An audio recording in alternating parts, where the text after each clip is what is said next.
दोस्तों, आप सभी को नमस्कार है और आज के इस वीडियो में हम आपको एक बहुत ही महत्वपूर्ण जानकारी देने जा रहे हैं।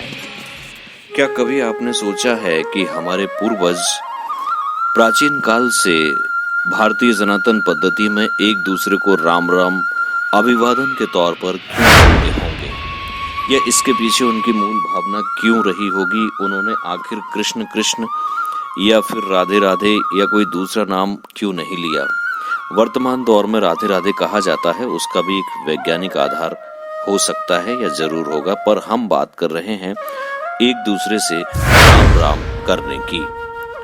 तो आज के दौर में राम राम करना मूर्खों की निशानी माना जाता है। पढ़े लिखे सभ्य दौर में गंवारों की भाषा मानी जाती है कि राम राम किया तो ये जरूर किसी ग्रामीण क्षेत्र से आया होगा, ऐसा पढ़े लिखे आजकल के दौर के नौजवान सोचते हैं। लेकिन क्या कभी आपने सोचा है कि जब एक दूसरे से मिलते हैं और आपस में एक दूसरे को 2 बार ही राम राम क्यों बोलते हैं? 1 बार या 3 बार राम राम राम क्यों नहीं बोलते? तो हम आपको बताते हैं आज के वीडियो में कि राम राम बोलने के पीछे आखिर क्या गूढ़ रहस्य है।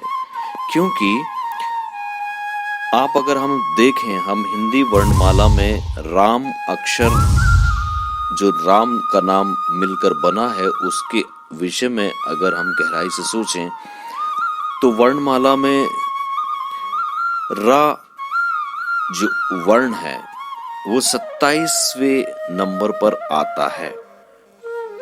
यानी कि हिंदी की शब्दावली में रा का जो स्थान है वो 27वां है, और जो बड़े आ की मात्रा है उसका क्रम दूसरे नंबर पे है, यानी वो 2 नंबर पर आता है। और माँ जो वर्ण है वो 25वें स्थान पर आता है। तो एक बार हम फिर से आपको बताएंगे कि रा जो वर्ण है, अक्षर है, उसका पायदान यानी क्रम 27वां है। बड़े आ की मात्रा यानी स्वर जो होते हैं वो आ की जो ध्वनि है वो दूसरे क्रम पर आती है। और माँ जो वर्ण है, माँ अक्षर को 25वां क्रम मिला हुआ है।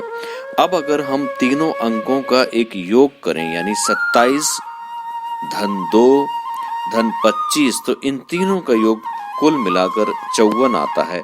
यानी कि एक बार राम बोलने पर 54 की आवृत्ति आती है, यानी राम का कुल योग 54 हुआ। इस प्रकार जब एक बार राम का योग 54 होता है और अगर हम राम राम यानी 2 बार बोलेंगे तो 54 और 54 मिलाकर इनका कुल योग बनता है 108।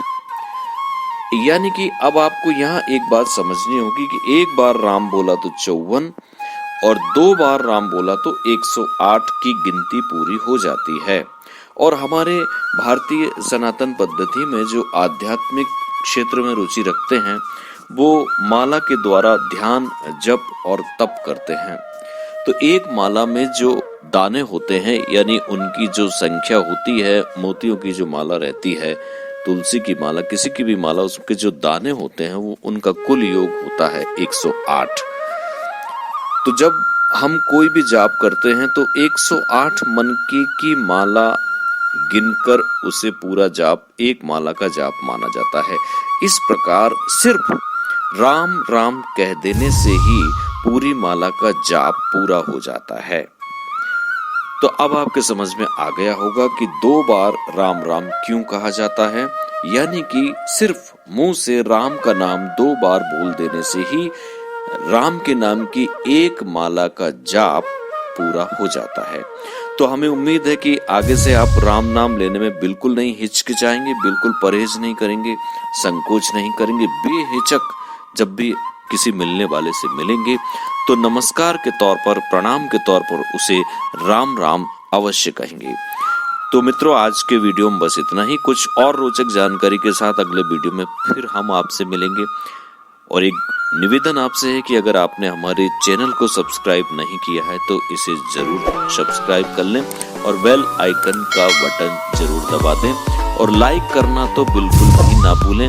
आपके लाइक करने से हमें एक ऊर्जा मिलती है, जिससे हम आगे भी बहुत अच्छे वीडियो लेकर आपके बीच आते रहेंगे। शुक्रिया।